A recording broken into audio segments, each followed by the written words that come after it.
తెలంగాణ రాష్ట్ర బీసీ కుల బాంధవులందరికీ నా హృదయపూర్వక నమస్కారం తెలియజేస్తూ డాక్టర్ కొండదేవి పటేల్ మరి మున్నూరు కాపు సంఘం తెలంగాణ రాష్ట్ర అధ్యక్షులు, బీసీ సాధికారత సంఘం రాష్ట్ర గౌరవ అధ్యక్షులు ఈరోజు గ్రేట్ హైదరాబాద్లో మరి సిటీ ప్రెసిడెంట్ ఆర్ చలపతిరావు గారు, సిటీ మహిళా ప్రెసిడెంట్ గ్రేట్ హైదరాబాద్ గంగుల అంజలి యాదవ్, మరి గ్రేట్ హైదరాబాద్ గౌరవ అధ్యక్షులు R V Mahender Kumar, state secretary Akula Balakrishna, మన state organise secretary Desati Shiva Patel. మరి ఈరోజు మరి మనకు రాష్ట్రంలో బీసీ మహిళ మీద రాష్ట్ర దేవాదాయ శాఖ మంత్రివర్యులు కొండ సురేఖ మేడం గారి మీద ఈరోజు ఎంతమంది టీవీలు ఎంతమంది ఈరోజు చర్చ జరుగుతుంది.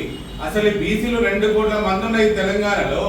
ఏంటి అసలు ఏమనుకుంటున్నారు? ఈరోజు ఎవరు లేరనుకుంటున్నారా మాట్లాడడానికి? తప్పకుండా మేమందరం ఉన్నాము, అన్ని కులాలు ఉన్నాయి, బీసీలు అందరూ ఉన్నారు. ఈరోజు ఎందు గురించి మాట్లాడాల్సి వస్తుంది? మీరు ఈరోజు అక్కడ ఎంపీ గారు రఘునందరావు గారు ఆమె ఒక నూలు దండ చేతికిస్తే అయిపోయేది. ఆమె ఒక ఎంపీ గౌరవం ఇచ్చింది కాబట్టి ఆమె మెడలో వేసుకున్నది, ఒక అన్న చెల్లెలాగా వేసుకున్నది. దానిలో తప్పు పట్టినట్టు మీడియాలు మరి దీనిలో బీఆర్ఎస్ పార్టీ వాళ్ళు ఉన్నారా, మీరు ఏ పార్టీ వాళ్ళు ఉన్నారు ఈరోజు దాని వెనుక? మరి ఈరోజు ఎందుకు ఇలా మాట్లాడుతున్నారు?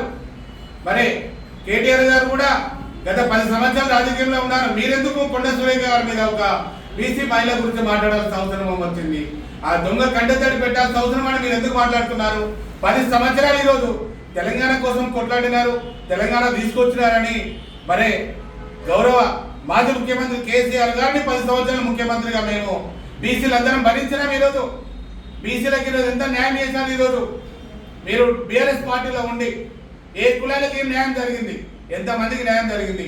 మరి ఈరోజు కూడా ఆ పరిస్థితుల్లో ఉన్న మేమందరం కూడా బీసీలందరం 2 కోట్ల మంది ఈరోజు కాంగ్రెస్ పార్టీ నుంచి కూడా మేము అడుగుతున్నాం. ఈరోజు అయితే మరి ఈరోజు ఒక కాంగ్రెస్ పార్టీలో ఉన్న బీసీ మహిళ మీద ఇన్ని రకాల టీవీలలో ఈ స్క్రోలింగ్లు సోషల్ మీడియాలో ఇవన్నీ పెట్టడం సమంజసమేనా? మరి అదే ఇది అగ్రవర్ణాల్లో ఉన్న మహిళల మీద మీరు ఎప్పుడైనా పెట్టినారా? మరి ఇటువంటి ట్రోలింగ్ ఎప్పుడైనా టీవీలో వాళ్ళు పెట్టినారా? ఈరోజు టీవీలు అన్నీ కూడా ఎవరు ఉన్నాయి? అంత పెద్ద కులస్తులే ఉన్నాయి. మరి కాబట్టి మమ్మల్ని బీసీలు అంటే ఇంత చిన్న చూపు చూడడం జరుగుతుంది. మరి ఈరోజు ఎందుకు గురించి కేటీఆర్ గారు మరి కొండ సురేఖ గారిని ఏమన్నారు? దొంగ కంటతడి అంటే ఆమె ఏదో కంటతడి పెట్టిందంటే ఆమె అన్నట్లనే ఈరోజు సమంత గురించి, నాగార్జున కుటుంబం గురించి మాట్లాడాల్సిన పరిస్థితి వచ్చింది. నిజంగా మాట్లాడేది కాకుండా అయినా మాట్లాడినా కూడా మాట్లాడిన దాన్ని కూడా వెనుకకు తీసుకొని క్షమాపణ అయిపోయినారు. మరి అయిపోయినాక కూడా మళ్ళీ ఎందుకు మీరు స్క్రోలింగ్ చేస్తున్నారు? మరి దీని మీద అయితే మేము తెలంగాణ బీసీ సాధికారత సంఘం నుంచి 2 కోట్ల మంది బీసీలు, మరి మున్నూరు కాపులు 60 లక్షల మంది ఈరోజు, మరి ఆంధ్ర కాపులు మేము 80 లక్షల మంది ఈరోజు ఉన్నాము. ఈ బీసీలలో 80 లక్షల మంది ఉన్నాము ఈరోజు. అయితే బీసీలు ప్రతి ఒక్క కులము ప్రతి ఒక్కరు కూడా ఈరోజు ఎంతమంది కూడా కంటతడి పెట్టింది ఒక దేవాదాయ శాఖ మంత్రి మరి కొండ సురేఖ గారు ఎంత బాధపడుతున్నారు అనేది కూడా అందరు ఈరోజు చూస్తున్నారు. మీరు ఒక్కటే గుర్తుపెట్టుకోండి, ఇంకా రాబోయే కాలంలో బీసీలదే రాజ్యం. ఇంకా మీ ఎవరిని కూడా ముందుకు రానియము. కులగణన తర్వాత బీసీలదే రాజ్యం తప్పకుండా వస్తుంది. స్వతంత్రం వచ్చినప్పటి నుంచి కూడా దొరలు రెడ్డిలు మీరందరూ పరిపాలించినారు. మా బీసీలకు తప్పకుండా ఈ తెలంగాణ న్యాయం జరగడం కోసమే ఈరోజు ఆర్ కృష్ణయ్య గారు అయినా, మరి జాదవ్ శ్రీనివాస్ గౌడ్ గారు అయినా, మా కౌన్సిల్ చైర్మన్ కుమరి భాస్కర్ రావు గారు, మరి బీసీ సాధికారత సంఘం నూతనంగా ఎన్నికైన గడల శ్రీనివాసరావు గారు, మరి మేమందరం కూడా ఈరోజు బీసీల కోసం మనం కొట్లాడడం జరుగుతుంది. బీసీలకు న్యాయం జరగాలి, కులగణన జరగాలి. తర్వాత రేపు స్థానిక ఎన్నికల్లో మాకు కూడా అవకాశం రావాలి. రేపు రాబోయే కాలంలో కూడా బీసీలు ఎంతమంది ఉన్నారో రేపు ఎమ్మెల్యేలు ఎంపీలు మేము గెలుస్తాము. అప్పుడు మేము మీ గురించి మాట్లాడాల్సిన పరిస్థితి ఏర్పడుతుంది. అటువంటి పరిస్థితి మీరు తీసుకొచ్చుకోవద్దు. ఎవరే కానీ అందరము ఏ కులంలో ఉన్నా అన్నదమ్ముల్లాగా కలిసి రాజకీయాల్లో ఉండని, బిజినెస్లో ఉండని, అందరం కూడా కలిసి ముందుకెళ్ళాలి.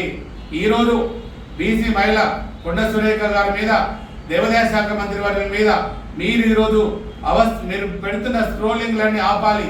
లేకపోతే మేము బీసీలంతా రోడ్ల మీదకి వచ్చి మీరు ఏ టీవీలలో స్క్రోలింగ్ చేస్తున్నారో ఆ టీవీ స్క్రోలింగ్ దగ్గర వచ్చి మేమందరం కులమంతా బీసీలంతా నిలబడాల్సిన పరిస్థితి మనకు తీసుకురావద్దని మరి ఏదైతే మీడియా ఛానల్ అందరూ కూడా మేము తెలియజేస్తున్నాము, చాలా మంది డబ్బులు ఇచ్చి వెనుకకెళ్ళి మిమ్మల్ని టీవీ ఛానల్లో పెట్టమంటారు. ఈ రోజు బీసీలేం బట్టిగా మేమేం లేము, తప్పకుండా దీన్ని ఖండిస్తున్నాము. మీరు అలాగే దీన్ని సర్దుమడకపోతే మేము మీ టీవీ ఛానల్ ముందు వచ్చి రోడ్డు మీద వచ్చి నిలబడాల్సిన పరిస్థితి ఈరోజు ఎదురైతుంది. దీని వెనుక ఎవరున్నా కూడా రాబోయే కాలంలో మా ఓటు రూపంలో తప్పకుండా వారి గుణపాఠం అనేది తెలియజేస్తామని ఈరోజు బీసీ సాధికార సంఘం ద్వారా ఈరోజు తెలియడం జరుగుతుంది.